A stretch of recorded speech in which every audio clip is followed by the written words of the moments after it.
Pack the potatoes tight in the crate. Got it. These apples next? Yes, layer them carefully. Looks good. Sealing this box. Dispatch, van needed at warehouse now. Got it, loading the pallets. Van's here, let's move. Opening the door. All right, let's get these in carefully. Got it. Stacking them stable.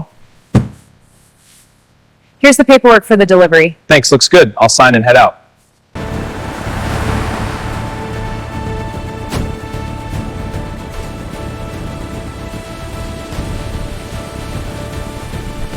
SpiceJet 1223, ready for takeoff.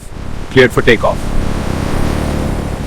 Captain, the export documents for Mumbai. Please hand them over at the airport. SpiceJet 123, runway in sight. Bakers for this shipment? Where are the export documents?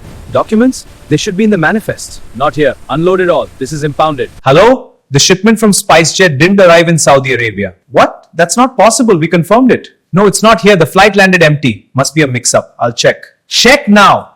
SpiceJet Authority, our shipment is missing. We need it urgently. I see. It was a mistake from our end. We're very sorry. We're sending it on the immediate. Alright. Please confirm it's on its way. Confirmed. It will be there. Let's see the shipment. The delay must have caused this. Look, they're all dented and leaking. Useless. I'm calling the exporter now. They have to refund us. Hello? The goods are damaged. We need a full refund. Because of SpiceJet, exporters are suffering huge losses in shipments. Don't make shipments on inexperienced airlines. It can destroy your business. So এই ভিডিওটা আমার বানানোর একটা উদ্দেশ্য যে আপনার airlines যে airlines গুলোতে আপনি রেগুলার মাল করবেন না, সেই এয়ারলাইন্স গুলোতে যখন আপনি হঠাৎ করে মাল করতে যাবেন ভাড়া কমের কারণে, তখন আপনি ঠিক এরকম বিপদে পড়তে পারেন।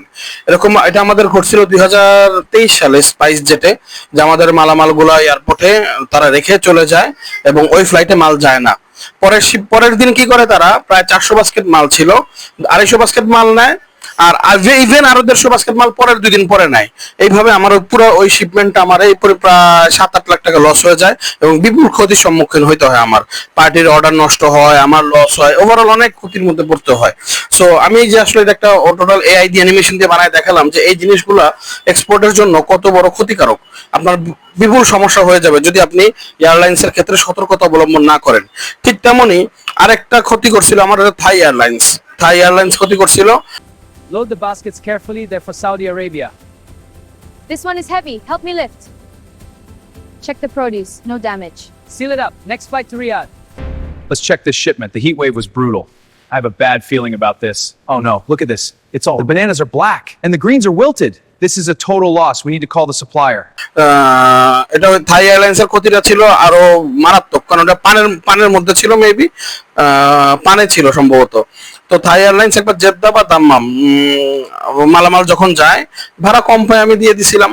তো মাল যাওয়ার পরে বায়ার যখন এরকমই খুলে, যে কি খুলে, কন্টেইনার খুলে দেখে যে সমস্ত মাল গরমে একেবারে গলে গেছে।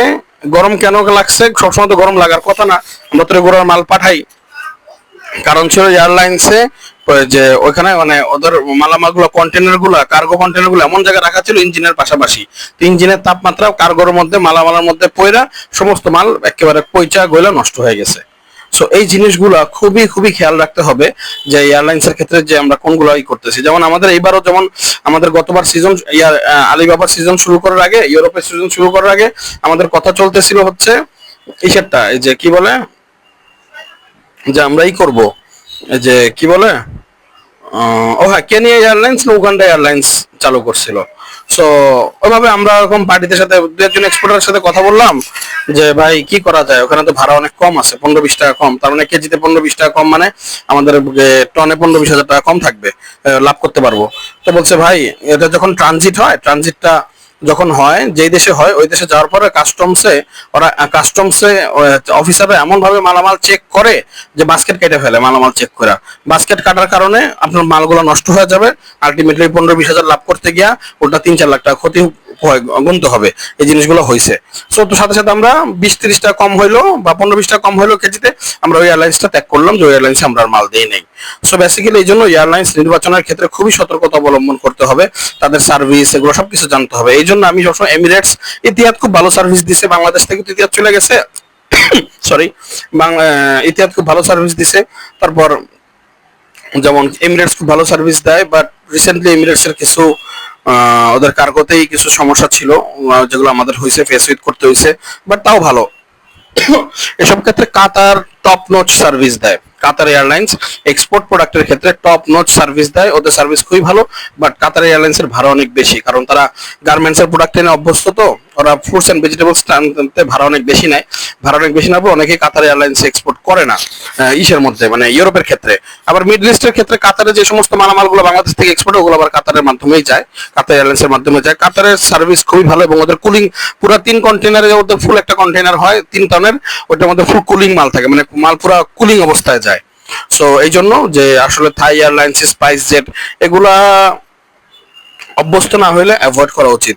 এয়ারলাইন্স এর ভুলের কারণে আপনার আসলে বিশাল বিশাল ক্ষতি হয়ে যেতে পারে। এই যে মালামালের দেরিতে পৌঁছানো, মালামাল ঠিক মতো না পৌঁছানো, মালামাল নষ্ট পৌঁছানো, তাপ লাগা, গরম লাগা, এই জিনিসগুলো আসলে ক্ষতিকারক। Thank you for watching my video.